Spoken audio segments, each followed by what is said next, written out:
अस्सलाम वालेकुम स्टूडेंट्स।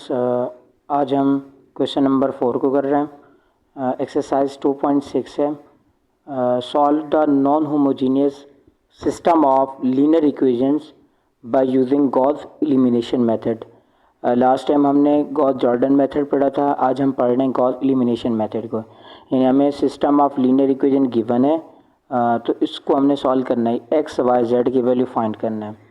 अगर आप 7-8 में अगर पढ़ा हो तो उसमें सिस्टम ऑफ लीनियर इक्वेशन को सॉल्व करने के लिए 3 मेथड पढ़ाए गए थे, जिसमें एक का नाम था सब्स्टिट्यूशन मेथड, एक का नाम था एलिमिनेशन मेथड और एक का नाम था क्रॉस मल्टीप्लिकेशन। और यहाँ पे फर्स्ट ईयर में हम गॉस एलिमिनेशन मेथड को यूज़ करके एक्स वाई एंड जेड की वैल्यू फाइंड आउट कर रहे हैं। सबसे पहले हम क्या करेंगे, सिस्टम ऑफ लीनियर इक्वेशन को मैट्रिक्स फॉर्म में कन्वर्ट करेंगे, क्योंकि गॉस एलिमिनेशन मेथड अप्लाई होता है मैट्रिक्स के ऊपर। तो यहाँ पे हम लिखेंगे transform the system of linear equation into matrix form. Transform the system of linear equations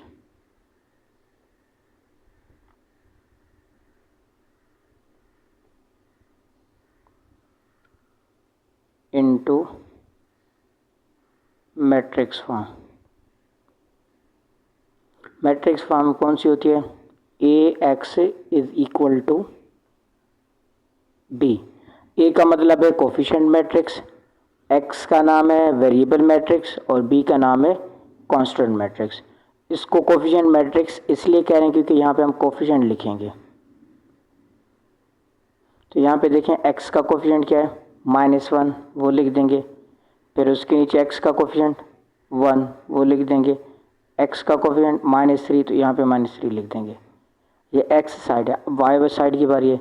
Y का कोफिशिएंट पहला 1 है, दूसरा 2y, तीसरा भी क्या है 2 है। ये एक्स का कोफिशिएंट यहाँ पे 1 है, यहाँ पे 2 है और यहाँ पे 2 है। जेड का कोफिशिएंट यहाँ पे 1 है, तो यहाँ पे हम लिख देंगे ये हमारी जेड साइड है।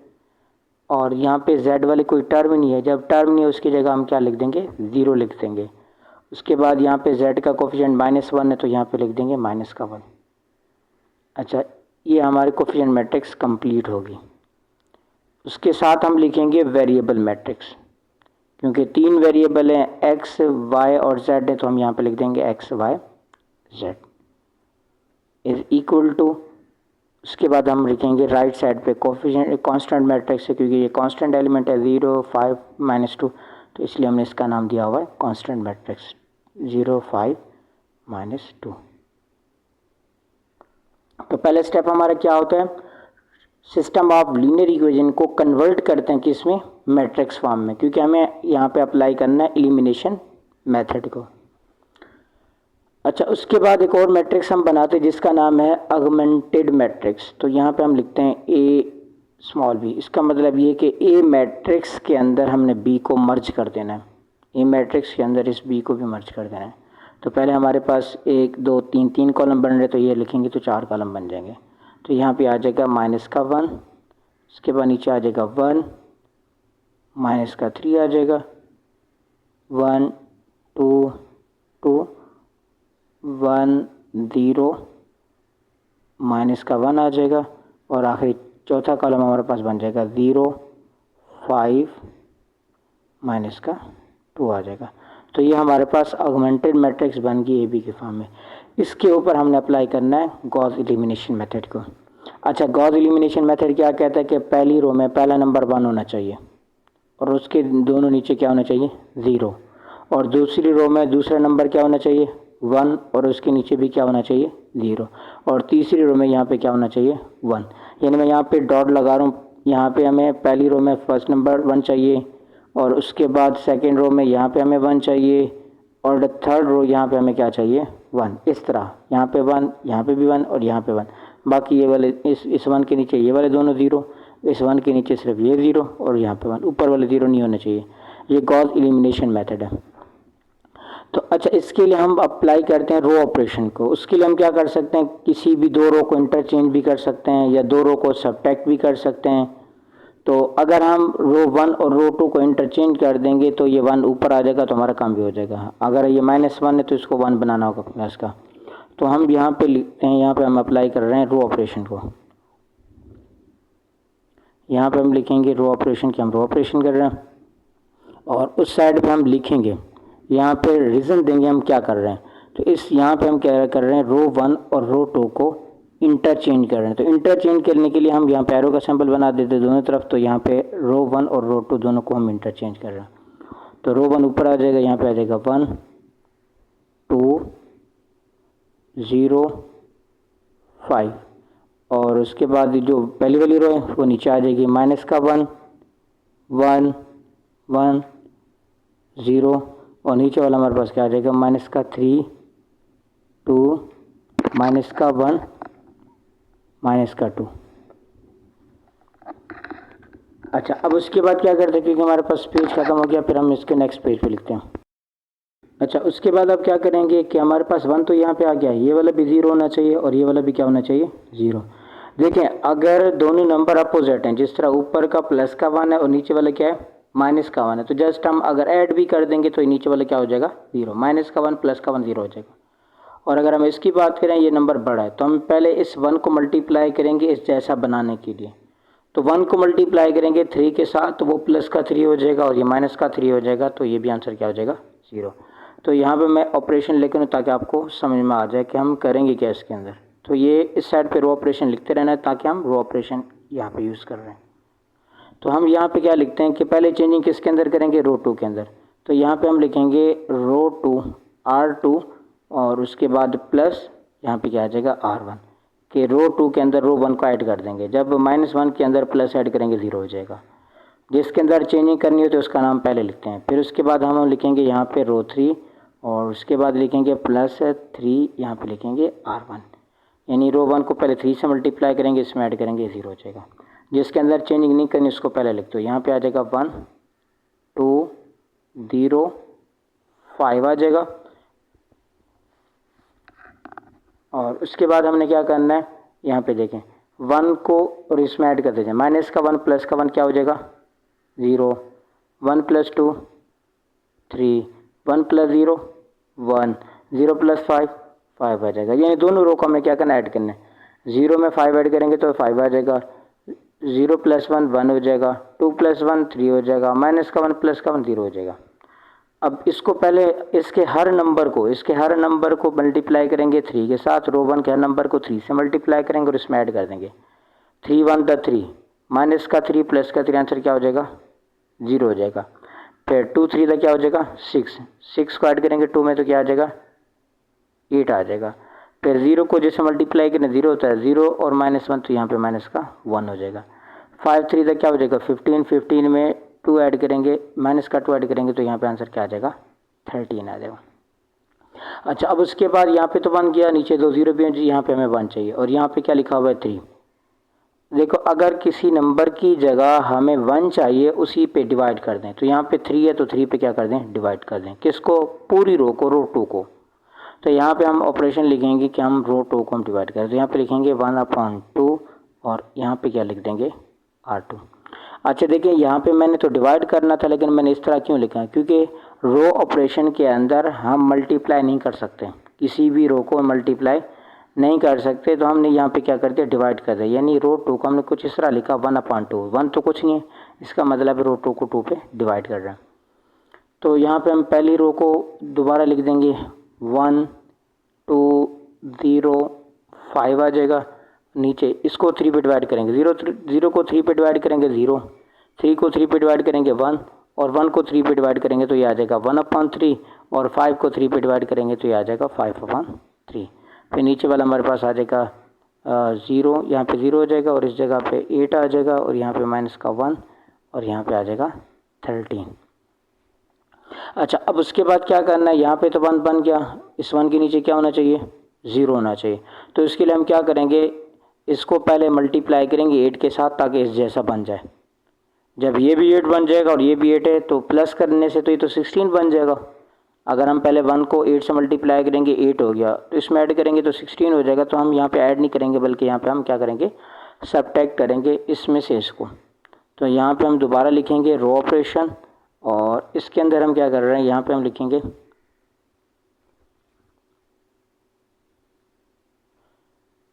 चेंजिंग किसके अंदर करनी है, रो 3 के अंदर करनी है। तो रो 3 का नाम हम पहले लिख देंगे और यहाँ पे लिख देंगे माइनस, यहाँ पे आ जाएगा 8 और यहाँ पे क्या आ जाएगा R2। तो R2 के हर नंबर को किससे मल्टीप्लाई करेंगे, 8 के साथ, फिर इसमें से सब्ट्रैक्ट करेंगे।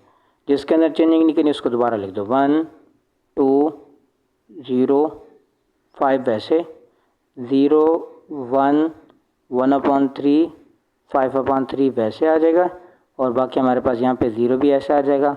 1 को 8 से मल्टीप्लाई करेंगे तो 8 हो जाएगा, तो 8 - 8 क्या हो जाएगा, 0 हो जाएगा। अब 1/3 को मल्टीप्लाई करना है किसके साथ, -8 के साथ। तो ये हम रफ पे लिख लेते हैं, यहाँ पे हम लिख देंगे 1/3 मल्टीप्लाइड बाई -8। तो 8 1 आ जाएगा, तो आंसर आ जाएगा -8/3। तो इसका आंसर आ गया -8/3 और ये क्या है माइनस का 1। तो यहाँ पे हम लिखते हैं एक हमारे पास है -8/3 और एक हमारे पास है -1। इसके नीचे हम खुद से 1 लगा लेते हैं। अच्छा, इसको हम थोड़ा साइड पे कर लेते हैं ताकि हम रफ पर कर रहे हैं, ऊपर लिख भी लेते हैं रफ पर। तो एलसीएम लेंगे, एलसीएम 3 1 क्या हो जाएगा 3 हो जाएगा। फिर उसके बाद क्या करेंगे, क्रॉस मल्टीप्लाई करेंगे, 8 1 8 तो यहाँ पे -8 हो जाएगा, माइनस और 3 1 3 यहाँ पे -3 हो जाएगा। तो आंसर आ जाएगा -11/3। तो इस जगह हम लिख देंगे -11/3। यहाँ पे आंसर हमारा बचा -11/3। उसके बाद हम 5/3 को मल्टीप्लाई करेंगे -8 के साथ। तो यहाँ पे हम लिखते हैं 5/3 मल्टीप्लाइड भी आ जाएगा -8। 8 5 क्या हो जाएगा 40, -40/3 आ जाएगा। अच्छा, ये तो बन गया -8 से मल्टीप्लाई करने से -40/3 बन गया। और आगे क्या है 13। तो इसमें हम लिखते हैं -40/3 और प्लस का यहाँ पे क्या आ जाएगा 13 और इसके नीचे खुद से 1 लगा लेते हैं। एलसीएम लेंगे तो 3 1 क्या हो जाएगा 3 हो जाएगा, 140 40 माइनस का 40 क्रॉस मल्टीप्लाई करेंगे और प्लस 13 3 39। तो आंसर आ गया, ऊपर बचा -1, नीचे क्या आ गया 3, -1/3। तो यहाँ पे लिख देंगे आंसर हमारे पास आ गया -1/3 आ गया। बस अब उसके बाद क्या करना था हमने, 1 के नीचे 0 हो गया, अब इसको 1 बनाना है। देखो अगर खाली नंबर था ना, जैसे कि यहाँ पे 3 था, इसको 1 बनाना तो हमने 3 पे क्या कर दिया डिवाइड कर। सॉरी, यहाँ पे 1/2 लिखा, तो ये 1/2 नहीं है, ये असल में 1/3 है। हमने 3 पे डिवाइड कर दिया, 2 पे डिवाइड नहीं करा था, 3 पे डिवाइड करा था। अच्छा, अब इसमें क्या करेंगे, अगर फ्रैक्शन को 1 बनाना तो उसके रेसिप्रोकल से मल्टीप्लाई कर दें। ठीक है, अगर होल नंबर को 1 बनाना हो तो सी पे डिवाइड कर दें, जिस तरह यहाँ पे 1 बनाना था 3 पे डिवाइड कर दिया। अगर फ्रैक्शन को 1 बनाना तो उसके क्रॉस से मल्टीप्लाई, उसके रेसिप्रोकल से मल्टीप्लाई कर दें। तो यहाँ पे हमने उसके रेसिप्रोकल से मल्टीप्लाई कर देंगे। तो यहाँ पे हम लिखेंगे रो ऑपरेशन, यहाँ पे हम लिखेंगे कि रो ऑपरेशन कर रहे हैं। और इसके अंदर हम लिखेंगे ऊपर वाला, यहाँ पे पहले मैं ऑपरेशन पहले लिख देता हूँ। हमने क्या करना है, हमने मल्टीप्लाई करना है -3/11 से किसको, रो 3 को। देखो अगर हम -11/3 को इससे मल्टीप्लाई करते हैं, इसका 3 ऊपर है, इसका 3 नीचे, ये कैंसिल होगा, इसका 11 ऊपर है, इसका 11 नीचे, ये कैंसिल होगा, माइनस माइनस क्या हो जाएगा प्लस, तो यहाँ पे 1 आ जाएगा। तो बाकी वैसे लिख देते हैं, 1 2 0 5 आ जाएगा, और यहाँ पे 0 1 1/3 आ जाएगा, और उसके बाद यहाँ पे क्या आ जाएगा 5/3 आ जाएगा, और उसके बाद यहाँ पे हमारे पास 0 आ जाएगा, यहाँ पे 0। और देखें अगर हम यहाँ पे, मेरा फर्क यहाँ पे लिख लेता हूँ, -11/3 इसको मल्टीप्लाई करेंगे -3/11 से, माइनस माइनस प्लस हो जाएगा, 3 से 3 कैंसिल हो जाएगा, 11 से 11 कैंसिल हो जाएगा, माइनस माइनस क्या हो जाएगा प्लस हो जाएगा। तो यहाँ पे क्या हो जाएगा 1 हो जाएगा। अब उसके बाद एक हमारे पास है माइनस का 1/3, -1/3 इसको मल्टीप्लाई करेंगे -3/11 से, तो माइनस माइनस प्लस हो जाएगा, 3 से 3 कैंसिल, तो आंसर आ जाएगा 1/11। तो यहाँ पे आंसर हमारे पास आ गया 1/11। अब देखो जो हमारे पास गॉस एलिमिनेशन मेथड की रिक्वायरमेंट है वो हमने कंप्लीट कर ली। यहाँ पे पहले नंबर पे 1 चाहिए, उसके नीचे दोनों 0 हैं, दूसरे नंबर पे 1 चाहिए, उसके नीचे 0, और तीसरी पोजीशन पे यहाँ पे क्या चाहिए 1 चाहिए। ठीक है, अच्छा अब उसके बाद हम क्या करते हैं, पहले नंबर को x से मल्टीप्लाई करेंगे, दूसरे नंबर को y के साथ, तीसरे नंबर को z के साथ, और चौथा हमारा कांस्टेंट होगा। इसी तरह ये x y z चौथा कांस्टेंट, x y z और चौथा यहाँ पे क्या होगा कांस्टेंट होगा। तो अब इसको मैं देखते हुए ना मैं इक्वेशन बना रहा हूँ अलग सी। अब मेरे साथ देना, यहाँ पे देखें, अगर हम x को 1 से मल्टीप्लाई करेंगे तो क्या हो जाएगा, x हो जाएगा, तो हम यहाँ पे लिख देते हैं x, इक्वेशन बना रहे हैं दोबारा। अगर हम y को 2 से मल्टीप्लाई करेंगे तो 2y हो जाएगा, तो यहाँ पे आगे हम लिख देते हैं प्लस का 2y। और उसके बाद तीसरा नंबर हमारे पास क्या है, 0 है। 0 को z से मल्टीप्लाई करेंगे 0 हो जाएगा, इसको हम लिखेंगे नहीं। इज इक्वल टू कॉन्स्टेंट हमारे पास 5 है, तो यहाँ पे लिख देंगे इज इक्वल टू 5। अच्छा, अभी हम कर रहे हैं, हमने पहले स्टेप में इक्वेशन को मैट्रिक्स में कन्वर्ट किया और आखिरी स्टेप में मैट्रिक्स को दोबारा इक्वेशन में कन्वर्ट कर रहे हैं। अच्छा, इसको x से मल्टीप्लाई करेंगे 0 हो जाएगा, x तो है नहीं। 1 को y से मल्टीप्लाई करेंगे y हो जाएगा, तो यहाँ पे y लिख देंगे, इसको नाम देते हैं इक्वेशन नंबर 1 का। सॉरी 1 2 3 तो पहले बना चुके हैं, दोबारा क्या बना देंगे, इसको 4 का नाम देते हैं, इसके इक्वेशन नंबर 4। अच्छा, उसके बाद यहाँ पे y को 1 से मल्टीप्लाई करेंगे y हो जाएगा, प्लस उसके बाद 1/3 को z से मल्टीप्लाई करेंगे तो ये आ जाएगा 1/3, साथ में z आ जाएगा। और उसके बाद x भी हो गया, y भी हो गया, z भी हो गया। कांस्टेंट हमारे पास क्या है 5/3 इज इक्वल टू हम लिख देंगे 5/3। फिर उसके बाद देखें x भी 0 हो गया, y भी 0 हो गया, z को 1 से मल्टीप्लाई करेंगे तो क्या आ जाएगा, z आ जाएगा। और इज इक्वल टू हमारे पास 1/11 है, तो यहाँ पे क्या लिख देंगे 1/11, और इसको हम नाम दे देंगे कोई नंबर 5 का। अच्छा, देखिए हमें z की वैल्यू तो हमें डायरेक्ट मिल गई, z इज इक्वल टू 1/11। और उसके बाद अब हम क्या करेंगे, z की वैल्यू को यहाँ पे पुट करेंगे तो हमें y मिल जाएगा। तो यहाँ पे लिखेंगे equation number 5 implies y plus 1/3 into z की वैल्यू क्या है 1/11 है, इज इक्वल टू क्या आ जाएगा 5/3 आ जाएगा। यहाँ पे हमें थोड़ा सॉल्व करना पड़ेगा। y प्लस 1 को 1 से मल्टीप्लाई करेंगे 1 11 3 तक क्या हो जाएगा 33 इज इक्वल टू क्या आ जाएगा 5/3 आ जाएगा। फिर y इज इक्वल टू आ जाएगा 5/3 प्लस का 1/3 इस साइड पे जाके क्या हो जाएगा माइनस का 1/33 हो जाएगा। और उसके बाद यहाँ पे लिखेंगे y is equal to LCM लेंगे। देखें 33 बड़ा नंबर है, उसको ले लेते हैं एलसीएम में 33। अब 3 को किस नंबर से मल्टीप्लाई करें तो 3 आ जाएगा। देखो हम 3 को मल्टीप्लाई करेंगे 11 के साथ तो ये क्या बनेगा 33 बनेगा। तो 3 हमारे पास है, क्या नहीं हमारे पास एक्स्ट्रा नंबर कौन सा है 11, उसको न्यूमरेटर से मल्टीप्लाई 11 5 तक क्या हो जाएगा 55 माइनस। अब 33 को किस नंबर से मल्टीप्लाई करें तो 33 आएगा 1 से मल्टीप्लाई, तो 33 हमारे पास एक्स्ट्रा नंबर क्या आ रहा है 1, 1 के ऊपर वाले 1 से मल्टीप्लाई किया जाएगा। 55 में से 1 जाएगा तो 54 आ जाएगा, डिवाइडेड भी क्या आ जाएगा 33 आ जाएगा। और उसके बाद यहाँ पे हम क्या करेंगे y की वैल्यू आ गई। अगर हम इसको 3 पे डिवाइड करना चाहें तो हम 3 पे डिवाइड हो सकता है, 3 1 3 हो जाएगा और यहाँ पे 2 बच जाएगा, इसको देंगे 24, 3 8 24, तो ऊपर आ जाएगा 18 और नीचे 3 1 3 3 3 थे तो 11 18/11 आ जाएगा। z की वैल्यू कितना आई 1/11 और y की वैल्यू 18/11। अब इस y की वैल्यू को पुट करेंगे पहले में तो हमारे पास x आ जाएगा, तो यहाँ पे हम लिख देते हैं इक्वेशन नंबर 4 इम्प्लाइज। तो इसमें x की जगह x लिख देते हैं प्लस 2 and 2, y की जगह लिख लेते हैं 18/11 आ जाएगा इज इक्वल टू क्या हो गया 5। फिर लिखेंगे x प्लस 18 2 क्या हो जाएगा 36, तो 36/11 इज इक्वल टू क्या आ जाएगा 5। इसको ऊपर उस तरफ लेके जाते हैं तो x इज इक्वल टू आ जाएगा 5 माइनस 36 अपॉन में क्या आ जाएगा 11। इसके नीचे खुद से 1 लगा लेते हैं, एलसीएम लेते हैं, x इज इक्वल टू 11 1 क्या हो जाएगा 11 हो जाएगा, क्रॉस मल्टीप्लाई 11 5 55 माइनस, और फिर इसके बाद 1 को 36 से मल्टीप्लाई करेंगे तो आंसर क्या आ जाएगा 36 आ जाएगा। फिर इसमें से माइनस करते हैं कि हमारे पास कितना बचता है 14 और 5 19 बच जाएगा। तो यहाँ पे x इज इक्वल टू क्या आ जाएगा 19 अपॉन में क्या आ जाएगा 11। तो हमारे पास यहाँ पे x की वैल्यू y की वैल्यू और z की वैल्यू हमें चाहिए, तो यही x y z की वैल्यू चाहिए थी ना। तो x की वैल्यू आ गई हमारे पास 19/11, y की वैल्यू 18/11 और z की वैल्यू हमारे पास आ गई 1/11। तो हमने गॉस एलिमिनेशन मेथड को यूज़ करके हमने x y z की वैल्यू निकाली। अब उसके बाद हम एक क्वेश्चन देते हैं होम, ये एक्सरसाइज 2.6 है, फर्स्ट ईयर मैथ है और क्वेश्चन नंबर 4 ये आप लोग को होमवर्क है।